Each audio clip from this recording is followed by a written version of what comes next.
नमस्कार and good morning मेरे प्यारे विद्यार्थियों। स्वागत है अपने सत्यकेतु डिफेंस एकेडमी के लाइव सेशन में। प्यारे विद्यार्थियों, हम लोग हमेशा की तरह आज के इस सेशन में भी कुल 15 क्वेश्चंस करेंगे और आज की क्लास का अपना जो पहला क्वेश्चन है वो आपको स्क्रीन बोर्ड पर जो है दिख रहा है कि वसा में घुलनशील विटामिन कौन सा नहीं है। मेरे प्यारे विद्यार्थियों, एक हमारे विटामिन जो होता है वो जल में घुलनशील होता है और एक हमारा जो विटामिन जो होता है वो वसा में घुलनशील होता है। ओके, अचल सिंह, अनिल, उगम सिंह, जय हिंद भाई, जय हिंद। तो प्यारे विद्यार्थियों, वसा में जो घुलनशील जो विटामिन होते हैं वे कौन से होते हैं? ए, डी, ई और के। एंड जल में जो घुलनशील विटामिन होते हैं वो हमारे कौन से होते हैं? बी एंड सी। ये इस प्रकार से, ठीक है ना। तो आप लोग देख सकते हो कि इनमें से कौन सा विटामिन जो है वो वसा में घुलनशील विटामिन कौन सा नहीं है। जल्द देख सकते हो आप। ए है, हाँ बिल्कुल है। डी, हाँ बिल्कुल है। के, हाँ बिल्कुल है। बी एंड सी, जी नहीं। बी एंड सी जो है वो हमारा क्या है? जल में घुलनशील विटामिन है, बराबर ना। ये चीज ध्यान में रखनी है। ओके, हाँ जी। Puran Singh Bhati, okay. Saurabh Negi, M S Chaudhary, Ugam Singh, Anil, very good, शाबाश, गुरु कृपा। ओके, आगे चले हम लोग अपने अगले क्वेश्चंस की तरफ चलेंगे और अगला हमारा जो क्वेश्चंस है वो कुछ इस प्रकार से है। देखो, क्वेश्चन नंबर सेकंड है, निम्नलिखित में से कौन सा मादा हार्मोन्स है? तो प्यारे विद्यार्थियों, इनमें से कौन सा जो है वो मादा हार्मोन्स है? Estrogen, androgen, oxygen and insulin. ठीक है, इसमें से जल्दी बताओ कि कौन सा जो है अपना मादा हार्मोन्स है।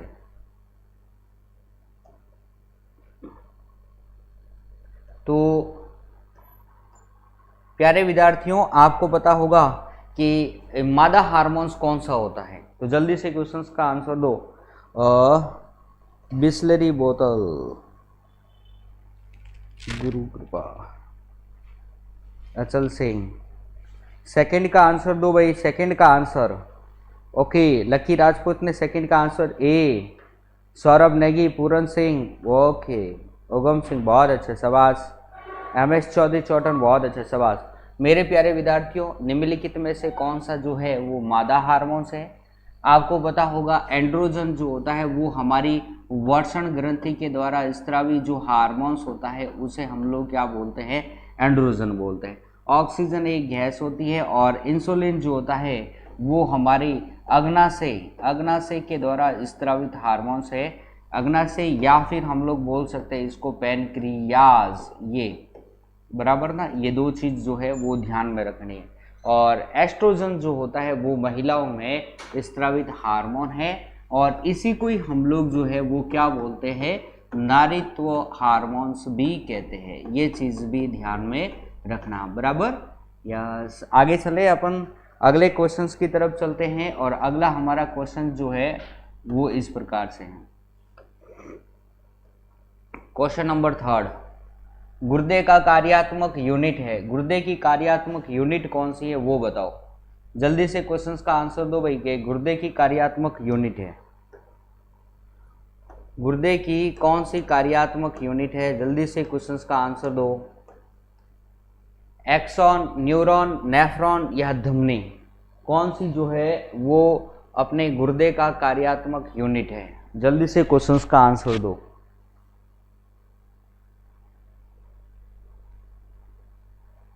थर्ड में सी आंसर आ रहा है, शाबाश, बहुत अच्छा,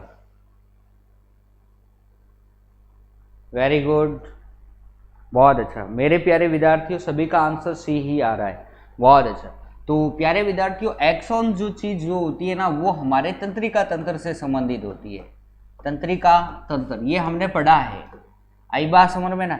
न्यूरॉन जो होता है ये भी हमारे तंत्रिका तंत्र का पार्ट होता है। धमनी तो आप जानते हो जिसके अंतर्गत जो है शुद्ध रक्त चलता है। और नेफ्रॉन जो होता है, और यह कौन क्या होता है? यू आकार का होता है अपने। नेफ्रॉन अपने यू आकार का होता है और इस यू आकार का ये जो होता है, हाँ बराबर, ये यू आकार का अपने नेफ्रॉन, और इसके जो प्याले नुमा भाग जो होता है उसे हम लोग क्या बोलते हैं, बोमन संपुट कहेंगे। यानी इसका ये जो प्याले नुमा भाग जो है इसको हम लोग क्या बोलते हैं, बोमन संपुट। और इसका प्रमुख क्या कार्य होता है, रक्त का शुद्धिकरण करना, रक्त का शुद्धिकरण। और अगर किसी व्यक्ति में ये चीज खराब हो जाती है ना, तब डायलिसिस की क्रिया की जाती है। ये चीज भी ध्यान में रखनी है, डायलिसिस। ओके, तो प्यारे विद्यार्थियों, अपना जो क्वेश्चन है उसका आंसर क्या हो जाएगा, नेफ्रॉन। इसीलिए तो हम लोग नेफ्रॉन को क्या बोलते हैं, वक्र की संरचनात्मक और कार्यात्मक यूनिट कहते हैं, राइट। चलो आगे चले हम लोग। अगला हमारा जो क्वेश्चन है वो इस प्रकार से, क्वेश्चन नंबर 4, और 4 नंबर है, हाइड्रोजन परमाणु के न्यूक्लियस में प्रोटॉनों की संख्या ज्ञात करें। तो बताइए, हाइड्रोजन परमाणु के न्यूक्लियस में जो है वो प्रोटॉनों की संख्या कितनी है, तो जल्दी से बताओ क्या है, बराबर 0, 1, 3, 5 कितनी होती है, तो जल्दी से क्वेश्चन का आंसर दो। हाइड्रोजन में बहुत सिंपल क्वेश्चन है भाई, ये तो कुछ क्वेश्चन ही नहीं है। हाइड्रोजन में प्रोटॉनों की संख्या, न्यूट्रॉनों की संख्या, परमाणु भार, ये सब पता होना चाहिए। हाइड्रोजन आवर्त सारणी में किस और होना चाहिए, ये तो बस सिंपल क्वेश्चन है। आई बात समझ में ना, ओके वेरी गुड। तो जल्दी से क्वेश्चंस का आंसर सेंड करो 4 नंबर का। ओके, ये उगम सिंह ये 3 क्या लिख के भेजा है, हाइड्रोजन परमाणु के न्यूक्लियस में प्रोटॉनों की संख्या 3 होती है क्या, जी नहीं, बी आंसर आ रहा है, शाबाश, बहुत अच्छा है। मेरे प्यारे विद्यार्थियों, आपको बहुत अच्छी तरीके से पता होगा कि हाइड्रोजन परमाणु यानी कि 1s1, ये चीज अपने यहाँ पे एक चीज ध्यान में रखनी, ये है परमाणु क्रमांक, ये हमारा है परमाणु भार, परमाणु क्रमांक यानी कि प्रोटॉनों की संख्या, ये इसको हम लोग ये भी चीज कह देंगे, प्रोटॉन की संख्या। आई बात समझ में ना, ओके। और न्यूट्रॉन की जो संख्या होती है ना, इसमें से इसको घटा देते हैं, यानी कि परमाणु भार माइनस परमाणु क्रमांक, ये क्या हो जाए 1 - 1 0, यानी कि हाइड्रोजन में जो शून्य जो होता है वो क्या होता है, न्यूट्रॉन होता है, ये चीज ध्यान में रखनी है। और प्रोटॉनों की संख्या कितनी होती है, तो 1 होती है, ये तो हमने पढ़ लिया, ये 1 रही। आई बात समझ में, ओके। और परमाणु भार भी कितना होता है, 1 ही होता है, बराबर ना। परमाणु भार कैसे ज्ञात करते हैं, तो हम लोग ये कह सकते हैं कि लगभग इसमें परमाणु क्रमांक का दुगना क्या होता है, अपने परमाणु भार होता है। सिर्फ इसको हाइड्रोजन को छोड़कर हीलियम में हम लोग देखते हैं कि इसका परमाणु क्रमांक कितना है, 2, तो इसका परमाणु भार कितना हो जाता है, तो हम लोग कहते हैं 4 पॉइंट समथिंग आता है, बराबर, यानी इसका दुगना हो जाएगा। Okay, yes. आगे चले, नेक्स्ट क्वेश्चंस की तरफ चलते हैं भाई। क्वेश्चन नंबर 5, अनिश्चितता का सिद्धांत प्रतिपादित किया, ये तो हमने कल भी देखा था, कल भी ये इस क्वेश्चन को किया था। अनिश्चितता का सिद्धांत का प्रतिपादन जो है वो किसने किया था, बहुत सिंपल क्वेश्चन है, किसने दिया था भाई, जल्दी से क्वेश्चंस का आंसर दो।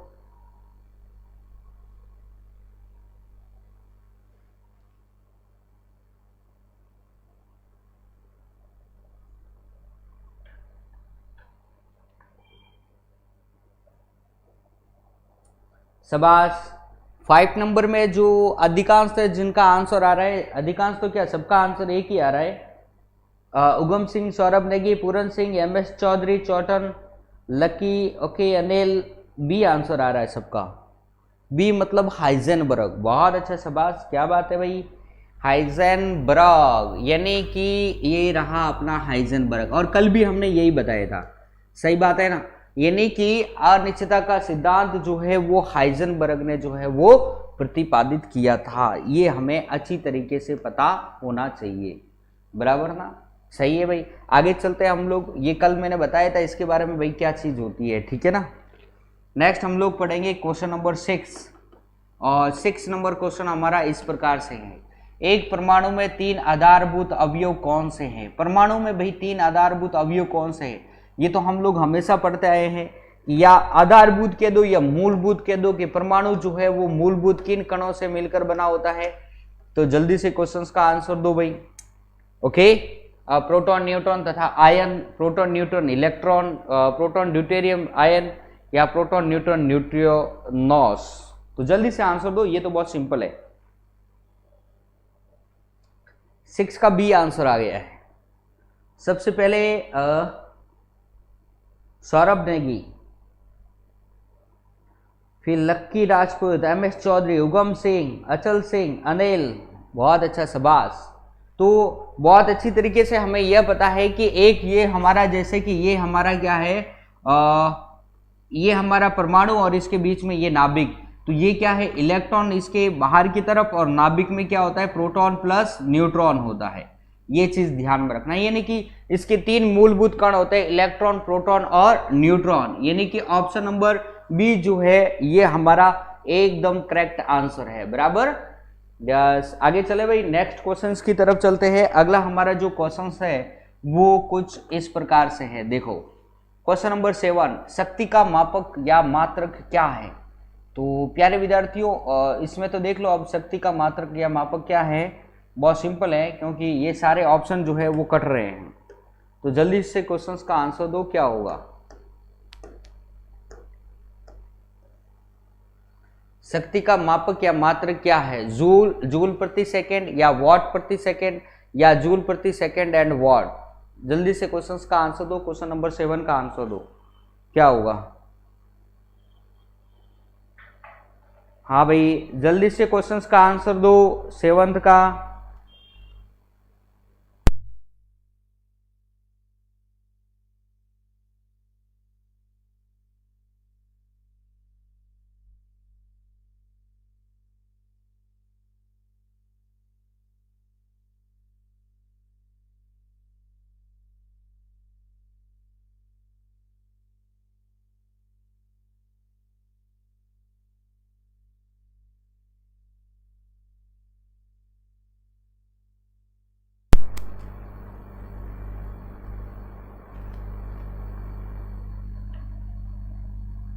शाबाश, यानी 7th में आपका आंसर जो आ रहा है सभी का, क्या आ रहा है भाई?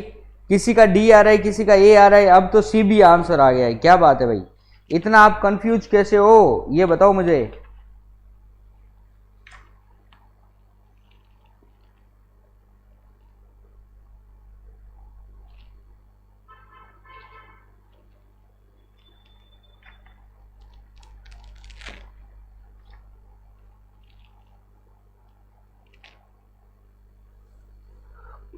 हाँ भाई, चलो देखते हैं हम लोग।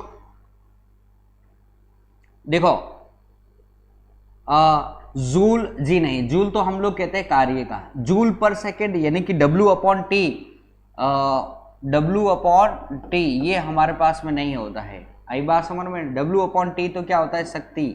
P बराबर हम लोग ये भी कह सकते हैं कि P इज इक्वल टू अपने पास में होता है W अपॉन टी, यानी कि प्रति सेकंड कार्य करने की क्षमता को हम लोग क्या बोलते हैं, पावर बोलते हैं। यानी कि ये W को हम लोग क्या बोलेंगे, जूल, और T को क्या बोलेंगे, सेकेंड, यानी कि जूल अपॉन सेकेंड। हाँ भाई, ये देख लो भाई, जूल प्रति सेकेंड आ गया ना बात को। अब यहां पर देखते हैं वॉट प्रति सेकेंड, जी नहीं, जूल का अपने इसको वॉट क्यों बोलेंगे भाई, जूल प्रति सेकेंड एंड वॉट भाई, एंड वॉट। चलो ये भी देख लो भाई, अब ये भी है जूल प्रति सेकेंड, ये रहा जूल प्रति सेकेंड, और क्या बोल रहा है, वॉट। तो भाई वॉट भी तो है ही है ना, जूल प्रति सेकेंड। वॉट जो होता है वो शक्ति का सबसे छोटा मात्रक होता है। शक्ति का सबसे छोटे मात्रक तो एक तो हम लोग वॉट कहेंगे, और यहां से अपने शक्ति का क्या मात्रक आ गया, जूल अपॉन सेकेंड। और वॉट से कौन से बड़े मात्रक होता है, तो किलो वॉट होता है। और कौन सा होता है, तो मेगा वॉट होता है। 1 किलो वॉट बराबर होता है 10⁻6 वॉट होता है, सॉरी 1 किलो वॉट बराबर होता है 10⁻3 वॉट होता है, और 1 मेगा वॉट बराबर होता है 10⁻6 वॉट होता है। आई बात समझ में? तो यहां से हम लोग देखते हैं कि अपना वॉट जो होता है वो शक्ति का सबसे छोटा मात्रक होगा, और इसका आंसर हम लोग कहेंगे कि डी नंबर ऑप्शन अपना एकदम करेक्ट आंसर होगा। ओके, चलो आगे चले, हम लोग अपने नेक्स्ट क्वेश्चंस की तरफ चलेंगे।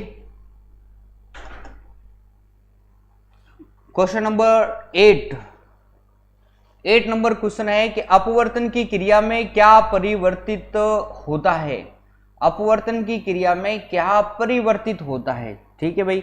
ये चीजें हमें बताना है कि उसमें क्या परिवर्तित होगा, वेग परिवर्तित होगा या आवृत्ति परिवर्तित होगी या आयाम परिवर्तित होगा या तरंग दैर्ध्य परिवर्तित होगा।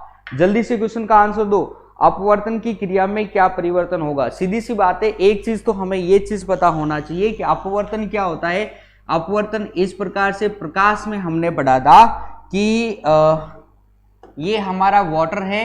अगर कोई प्रकाश की किरण अपने एक माध्यम से दूसरे माध्यम में प्रवेश करती है, एक माध्यम से दूसरे माध्यम में प्रवेश करती है, तो प्रकाश तरंग का माध्यम की सतह पर मुड़ने की घटना को हम लोग क्या बोलते हैं? हम लोग कहेंगे अपवर्तन। आई बात सुन, अभिलंब की ओर झुक जा रही है। अब क्वेश्चन क्या कह रहा है कि अपवर्तन की क्रिया में क्या परिवर्तित होता है?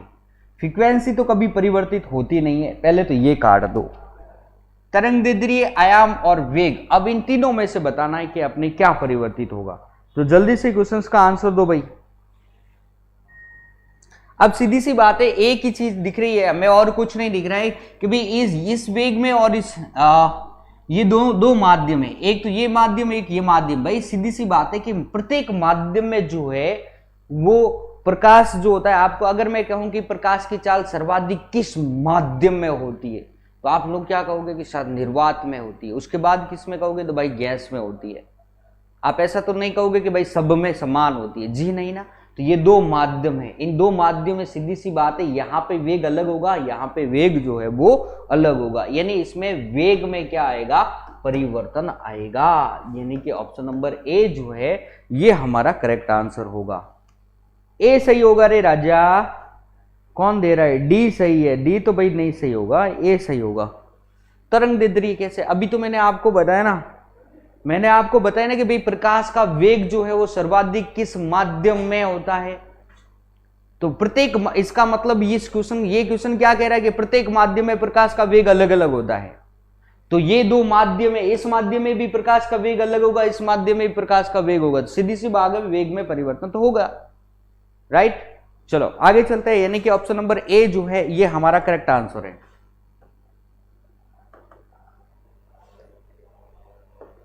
क्वेश्चन नंबर 9, यूनिवर्सल गुरुत्वीय बल है।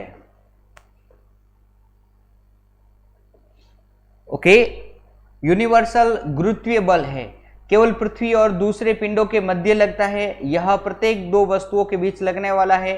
गुरुत्वीय बल क्या है भाई, ये चीज बतानी है। तो जल्दी से क्वेश्चंस का आंसर दो। उपरोक्त दोनों सत्य या उपरोक्त कथन के प्रश्न से कोई संबंध नहीं है।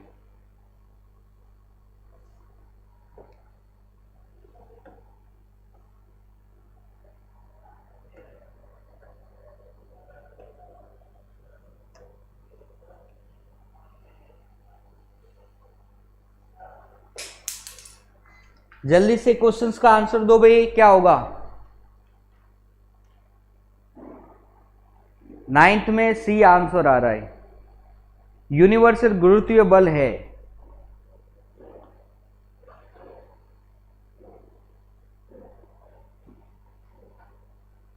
तो मेरे प्यारे विद्यार्थियों, एक चीज ध्यान में रखनी है, किसी भी क्वेश्चंस का आंसर देते हैं तो एक जो ये वर्ड आता है केवल हमारा हमेशा नेगेटिव फॉर्म में होता है, इसलिए इसको तो हम लोग करेंगे रॉन्ग। ये तो राइट नहीं होगा, ये नहीं राइट होगा तो ये भी गलत होगा। आई बात समझ में?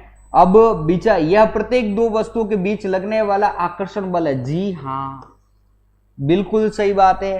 केवल पृथ्वी और दूसरे पिंड, केवल हमेशा जो होता है ना वो नेगेटिव वर्ड में आता है, ये चीज ध्यान में रखनी है, बराबर ना। सिर्फ इस क्वेश्चन में नहीं, सारे क्वेश्चनों में लगभग जहां आपने केवल लिखा हुआ आता है ना, तो वो क्वेश्चन जो होता है अप्रोक्सीमेटली जो होता है उस ऑप्शन को हम लोग काट देते हैं, क्योंकि उसमें अब नेगेटिव फॉर्म में बता रहा है। आई बात समझ में? अब ये क्वेश्चन जैसे कि चलो यहां से आपको ये समझ में आ गए तो होगा, चलो इसका आंसर अपना बी होगा। आगे चलते हम लोग अपने नेक्स्ट क्वेश्चन की तरफ चलेंगे। क्वेश्चन नंबर अपना आता है 10 कृष्णिका विकिरण उच्चतम अवस्था तक पहुंचने पर तरंग दैर्ध्य कैसे होता है? तापमान बढ़ने पर बढ़ता है, तापमान बढ़ने पर घट जाता है, सभी तापमान पे एक समान रहता है, या तापमान परिवर्तित होने पर किसी निश्चित ढांचे पर नहीं चलता। तो जल्दी से आंसर दे दो भाई। जल्दी से क्वेश्चंस का आंसर दो भाई, क्या होगा?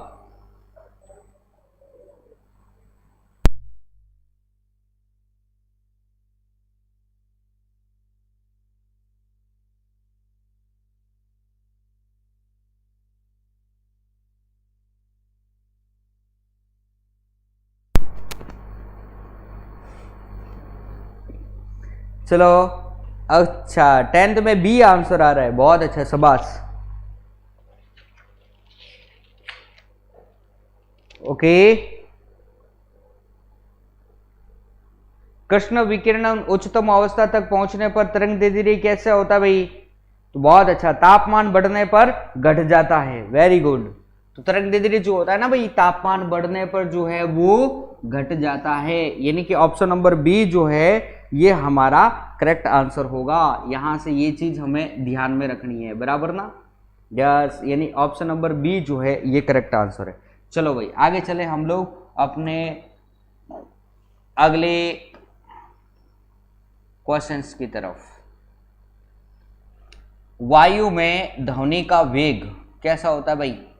वायु में ध्वनि का वेग तापमान में बढ़ने से घटता है, तापमान के घटने से बढ़ता है, तापमान पर आश्रित नहीं रहता है, तापमान के घटने से घटता है। तो भाई जल्दी से आंसर दो, तापमान के बढ़ने से बढ़ता है या तापमान के घटने से घटता है, कैसा होगा भाई? जल्दी से आंसर दो, 11 का आंसर क्या होगा?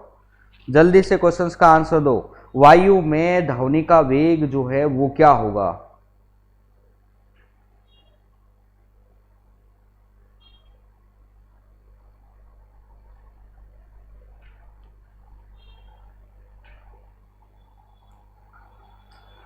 बी आंसर आ रहा है, बी आंसर आ रहा है, तापमान के घटने से बढ़ता है, तापमान के घटने से घटता है, तापमान में बढ़ने से बढ़ता है। प्यारे विद्यार्थियों एक चीज और लिख दो, है ना?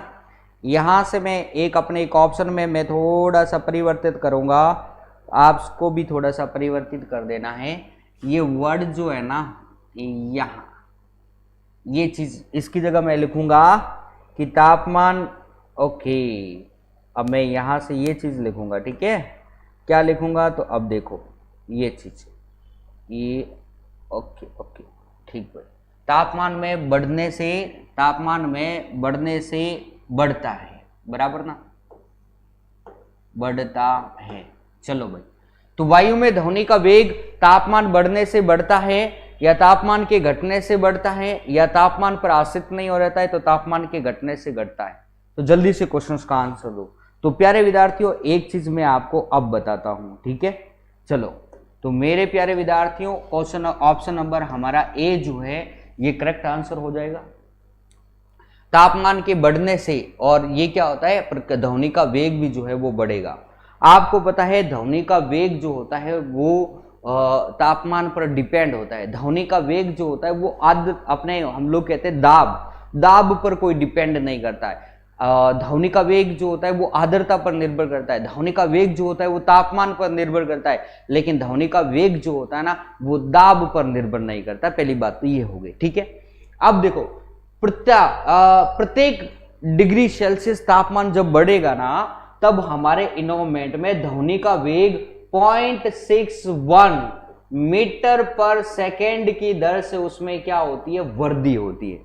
आई बात में 0.61 मीटर पर सेकेंड की दर से उसमें क्या होगी, वृद्धि होगी। मान लिया 35 डिग्री सेल्सियस पर अगर हमारे यहाँ का यहाँ में ध्वनि का वेग जो अगर 310 किलोमीटर पर है, और मैं कहूंगा कि 36 में कितना होगा, तो भाई 36 में ये हम लोग 0.61 उसमें ऐड कर देंगे, क्योंकि प्रत्येक डिग्री सेल्सियस पर 0.61 मीटर पर सेकेंड से क्या होती है, वृद्धि होती है। यानी तापमान के बढ़ने से क्या होता है, बढ़ता है।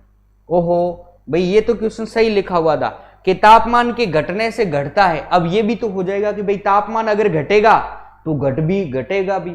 आई बात में, अगर मैं ये कहूंगा कि 35 डिग्री पर 310 है, अगर मैं कहूंगा कि 34 डिग्री पे क्या होगा, तो भाई 0.61 में क्या हो जाएगी, कमी आ जाएगी, सीधी सी बात है। तो यहां पर ये हमारा बिल्कुल सही लिखा हुआ था, इसको हम लोग एकदम करेक्ट करते हैं। ये हमारा ओके, ये बिल्कुल सही लिखा हुआ है, इसलिए ऑप्शन नंबर जो हमारा जो है ना, डी ऑप्शन जो है ना वो सही हो जाएगा भाई, ठीक है? ये ठीक है भाई, यानी कि तापमान के घटने से क्या होता है, घटेगा, यानी डी ऑप्शन अपने राइट हो जाएगा। बराबर। ऐसे क्वेश्चनों में अगर आपके जो है क्या है कि भाई अगर आपका कंसेप्ट क्लियर है ना तभी आप लोग कर पाओगे, वरना नहीं कर पाओगे। क्वेश्चन नंबर 12, किसी मनुष्य के लिए स्वस्थ हवा की कितनी मात्रा आवश्यकता होती है? भाई जल्दी से क्वेश्चंस का आंसर दो। किसी मनुष्य के लिए स्वस्थ हवा की कितनी मात्रा आवश्यकता होती है? तो भाई आंसर दो। 1000 घन फीट वायु प्रत्येक 20 मिनट में, 1000 घन फीट प्रत्येक वायु 20 सेकंड में, 10 सेकंड में, 10 मिनट में या 10 सेकंड में? तो जल्दी से आंसर दो भाई, क्या होगा? किसी मनुष्य के लिए स्वस्थ हवा की कितनी मात्रा आवश्यकता होती है? तो प्यारे विद्यार्थियों पता होगा, तो इसमें तो कुछ नहीं है भाई, 1000 घन फीट वायु प्रत्येक 10 सेकेंड की में जो है रिक्वायरमेंट होती है। ऑप्शन नंबर डी जो है हमारा करेक्ट आंसर होगा। चलो ठीक है, आगे चलते हैं अपने अगले क्वेश्चंस की तरफ। क्वेश्चन नंबर 13, अवतल लेंस से हमेशा निम्नलिखित में से कौन सा प्रतिबिंब बनता है? तो भाई अवतल लेंस को हम लोग क्या बोलते हैं? अपसारी लेंस कहते हैं। और अपसारी लेंस जो होता है उस पर कैसा बनता है? तो आभासी और सीधा बनता है। सीधी सी बात है, ऑप्शन नंबर बी जो है वो करेक्ट हो जाएगा, क्योंकि अभिसारी पर जो है वो वास्तविक व उल्टा बनता है। ये चीज जो है ध्यान में रखने वाली बात है। बराबर, तो सही बात है भाई। ओके, तो ऑप्शन नंबर बी होगा, आभासी और सीधा। आगे चलते हैं अपने अगले क्वेश्चंस की तरफ। अगला हमारा क्वेश्चन है क्वेश्चन नंबर 14 है, प्रकाश ऑक्सीकरण प्रक्रिया शुरू की जाती है प्रकाश द्वारा, उष्मा द्वारा, ऑक्सीजन द्वारा या उत्प्रेरक द्वारा? किसके द्वारा भाई स्टार्ट की जाती है? जल्दी से क्वेश्चंस का आंसर दो। तो प्रकाश ऑक्सीकरण प्रक्रिया जो होती है वो सीधी सी बात है, हमेशा प्रकाश द्वारा ही तो स्टार्ट होगी भाई। प्रकाश संश्लेषण या अभिक्रिया है वो किसके द्वारा स्टार्ट होगी? तो प्रकाश के द्वारा। जब सूर्य उदय होगा तभी तो स्टार्ट होगी, यानी प्रकाश द्वारा। बराबर। और आज की क्लास का सबसे लास्ट एंड फाइनल जो हमारा क्वेश्चन है वो है 15 नंबर। पृथ्वी पर दूरस्थ वस्तुओं को देखने के लिए प्रयुक्त उदाहरण है पार्थिव दूरदर्शक, खगोलीय दूरदर्शक, संयुक्त दूरदर्शक एंड आवर्धक दूरदर्शक। तो मेरे प्यारे विद्यार्थियों, ये क्वेश्चन जो है थोड़ा सा नॉलेज का है, बेसिक नॉलेज का है। अगर आपको पता होगा तो ये क्वेश्चन हम लोग कर चुके हैं पहले, इसलिए इस क्वेश्चन का आंसर जो है आपको जब अपना ये वीडियो खत्म होगा उसके पश्चात जो है इस क्वेश्चन का आंसर कमेंट बॉक्स में देना है। बराबर था। क्वेश्चन क्या है कि पृथ्वी पर दूरस्थ वस्तुओं को देखने के लिए प्रयुक्त उदाहरण क्या है? मतलब दूरस्थ जो वस्तु है ना उसको देखने के लिए हम लोग किसके द्वारा देख सकते हैं, इसमें से हमें बताना है। बराबर। ये क्वेश्चन पहले कर चुके हैं, तो इसका आंसर आपको कमेंट बॉक्स में बाद में देना है, जब वीडियो हमारा खत्म हो जाए उसके बाद। ओके, तो चलते हैं भाई, कल फिर मिलेंगे ऐसे ही कुछ इंपॉर्टेंट क्वेश्चनों के साथ में। तब तक के लिए आप सभी को मेरा जय हिंद, जय भारत।